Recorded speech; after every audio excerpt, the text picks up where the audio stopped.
Hi, welcome to Look Today. I'm Mike Lenz. I'm here with Finance Commissioner of Saratoga Springs, Michele Madigan.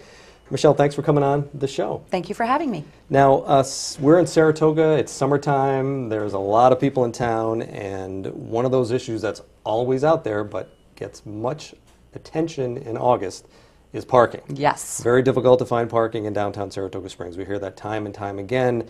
You come up with an initiative that might help some folks. Tell us about that. I certainly hope so. It's all about getting the word out there, but we right now are using the ParkMe app. I had our information technology group work with ParkMe. They're a company out of California. They're one of the largest parking apps that you can download free on iOS or your iPhone. And they have uploaded data on all 10 of our municipal parking lots, including the library and one county lot. So people should be able to find parking. Say you want to go to Scallion's restaurant and you want to know which two parking lots are the closest to Scallion's, the ParkMe app will tell you. It will also tell you how many parking spaces there are in each app, each parking lot, and exactly how to enter and exit the parking lot. You know, we have some split level parking lots, so it's not like you can drive in underneath and go up top. You have to, especially the one on Phyla there, the Putnam Street Market. Yeah, Phyla and Woodlawn is always tricky. That Woodlawn with the two level. The two levels are tricky. You got to enter on the bottom, but you enter on the side on another street. Yep. So it tells you where to enter. You know, one of the reasons I think we have so much congested parking is if you come down Phyla and you just pass Harvey's, there's the ramp to go to the Putnam lot. If you miss that, you have to go all the way around the block and onto Broadway. So my goal here by putting this very preliminary data on this app was to help people get to the parking lots and know how to enter and exit them easily. So that's interesting. So not only do they know where the parking lots are, you're saying that they'll be able to know how many spots are available within that lot? If the data is there, it tells you how many spots are in each lot. Now a second phase, which is a more complicated phase, and one of the reasons I know we're looking at doing some kind of parking task force is we should be able to do real-time parking availability. We should be able to say there are 3 spots left in this lot. And the technology has evolved so that really it's a basic tracker that you just kind of put on your ground floor. As a car is entering, it says a spot's been taken. As a car is exiting, it says a spot is open. There's also manual ways to do it. Right now, you know, we do it manually through the Department of Public Safety. We have, you know, parking enforcement. You could actually have somebody walk through a parking lot and say, okay, there's 3 spots here.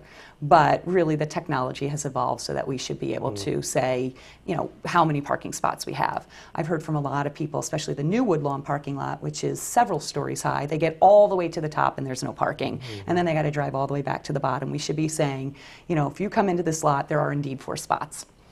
And tell us again, how does somebody access that app? You can just download it, right? I mean, I use an iPhone, so I go to the app store that's available on my iPhone. I search for ParkMe and I download the app. So it's called ParkMe. ParkMe. ParkMe. ParkMe. ParkMe. Great.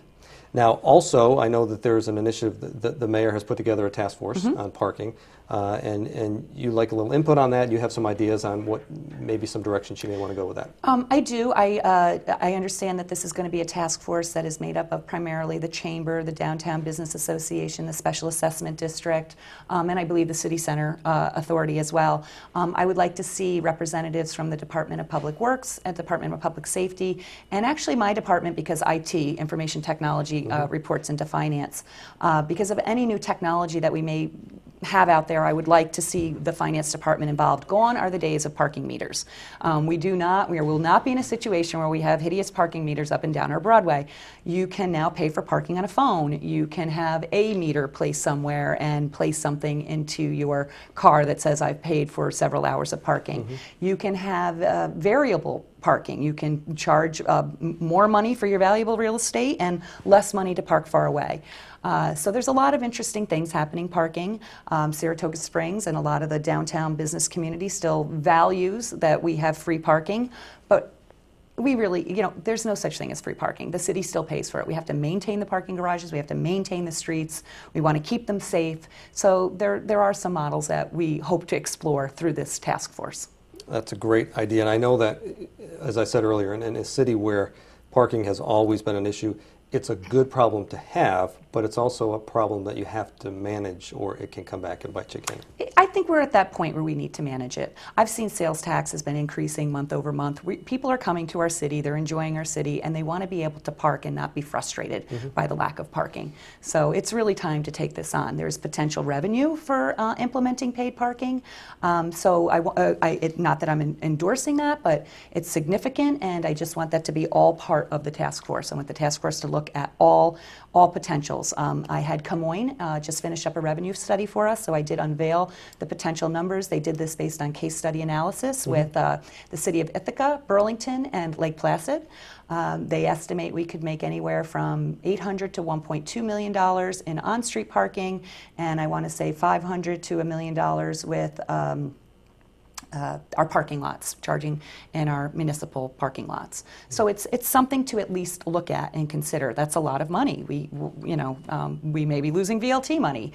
There's some money that might be potentially sitting on the table. That also helps us to maintain and keep those parking lots safe and clean. Sure, and I know it's always been a controversial subject about Yes. paid parking, but it certainly is something that is worth looking at, for Yes. sure, especially in light of the fact, as you said, the VLT money in flux on an annual basis. So anything that we can do to help the parking situation, I know our visitors are going to appreciate that. So the ability to, one of the biggest complaints is I don't know where to park. Right. So this Park Me app sounds like it's going to be a real asset for our visitors to know where they can park. So great job on creating that, and thanks for you. coming on the show Thank you and very talking much. about it. Appreciate it. Enjoyed it. Thank you.